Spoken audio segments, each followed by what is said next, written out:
എല്ലാവർക്കും മാസ്ക്ഡ് എന്ന എൻ്റെ യൂട്യൂബ് ചാനലിലേക്ക് എല്ലാവർക്കും സ്വാഗതം. ഇന്ന് വളരെ വിഷമകരമായ ഒരു വാർത്തയാണ് ഞാൻ പറയുന്നത്.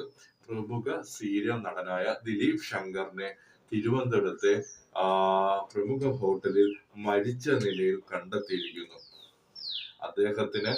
അദ്ദേഹത്തിന്റെ ശവശരീരം കണ്ടെത്തിയത് ദുർഗന്ധം വമിക്കുന്നതിനാൽ തുടർന്ന് ഹോട്ടൽ ജീവനക്കാർ വന്ന് നോക്കുമ്പോഴാണ് മരിച്ച നിലയിൽ കണ്ടെത്തിയത്.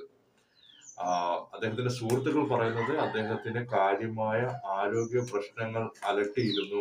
ഇടയ്ക്ക് അദ്ദേഹം ട്രീറ്റ്മെന്റ് എടുക്കുകയും പിന്നീട് നിർത്തുകയൊക്കെ ചെയ്യുകയുമായിരുന്നു. അതാവാം കാരണം എന്ന് കണ്ടോൺമെന്റ് പോലീസാണ് കേസ് അന്വേഷിക്കുന്നത്. അദ്ദേഹത്തിന് ആരോഗ്യ പ്രശ്നം ഉണ്ടായിരുന്നത് തീർച്ചയായിട്ടുള്ള ഒരു കാര്യമാണ്.